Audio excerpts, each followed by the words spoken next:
você não quer mostrar aqui para o professor aquela pergunta da nossa Sim, querida sim, Ellen? sim. Já que ele está falando de probabilidades e coisas que mudam, acho que cabe agora essa pergunta para ele responder aí. Vamos lá, então. A Ellen Martins fez uma pergunta aqui no Superchat, professor.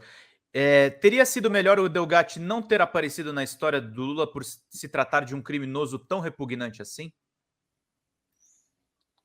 Delgatti não ter aparecido?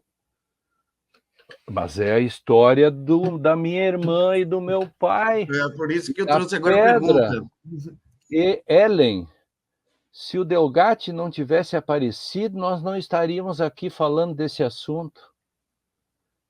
Porque o Delgatti descobriu, entregou para a deputada, a Manuela, que diligentemente passou isso adiante, porque não quis, porque fez certo, e mudou a história do Brasil. Então,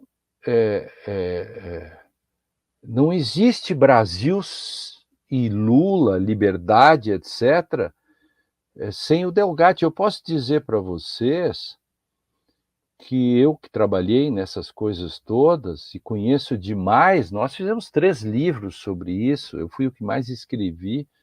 Eu posso dizer para vocês que sem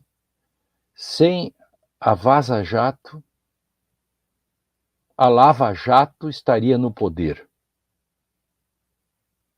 Ponto.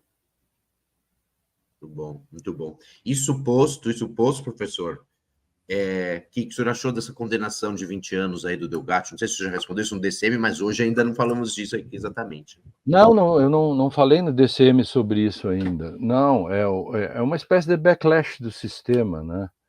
O sistema dá uma volta e desproporcional na Alemanha. O sistema ainda é muito lavajatista, né, professor?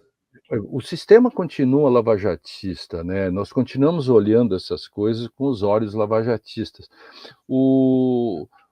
Na Prússia, no Código Penal da Prússia, tinha um dispositivo lá que era lido de seguinte modo: toda pena tem que ser proporcional. E aí, para as pessoas entenderem, lá um jurista famoso chamado Jelinek inventou a seguinte alegoria: não se pode matar um pardal usando um canhão. O que fez o sistema jurídico? Ele acabou atirando num pardal com um canhão, com uma questão: este pardal tinha espantado os ratos e foi abatido com um canhão. Eu só tenho os elementos. A gente está falando do Delgatti, né? Isso. Eu não tenho os elementos, eu não vi ainda, não li a sentença, então, portanto, não quero ser irresponsável. Apenas quero dizer que com os elementos externos, fazendo analogia agora com o árbitro de futebol, eu estou apitando o jogo e eu vi de longe que a bola foi fora da área, mas o árbitro deu dentro da área. Eu preciso do VAR.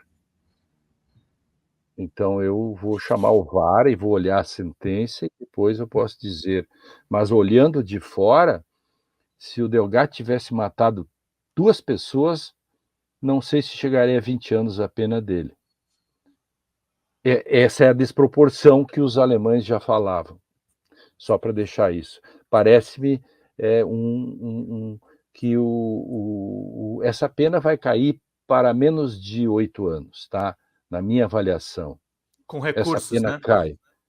Com os recursos cai para, no mínimo, para menos de 8 anos. E então, ela caindo para 8 anos, aí o que o senhor acha? Você acha que seria uma pena adequada? Que não, não, porque eu não sei no que eu não acompanhei o processo.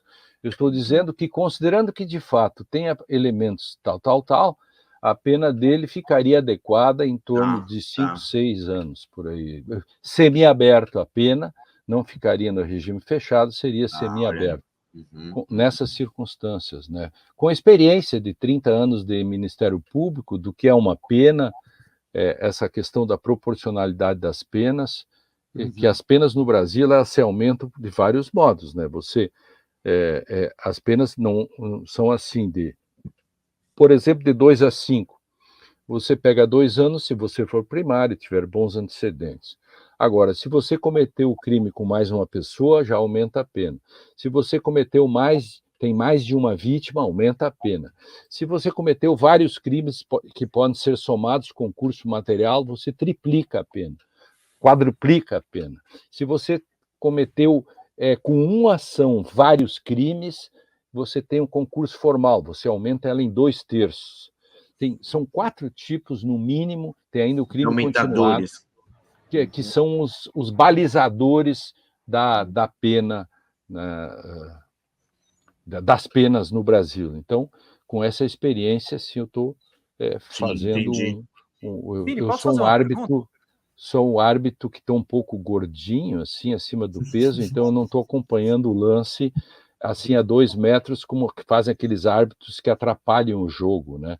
Eles têm... Todo árbitro que fica correndo demais, esse é um jogador frustrado.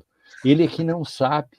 Se ele for para um divã, ele será liquidado na primeira sessão. Diz assim, para de correr desse jeito, atrapalhando os jogadores. Você quer jogar, vai te fardar e vai entrar num time. Não enche o saco. E na hora que precisa, ele chama o VAR. Mas se ele está a 2 metros, por que ele precisa chamar o VAR? É bizarro. O futebol virou uma bizarrice, né? Depois eles dão impedimento porque a ponta da botina estava impedido. Sim, mas vem cá, qual é o sentido disso? Mas diga, Pedro, me empolguei agora. Imagina, foi excelente a colocação.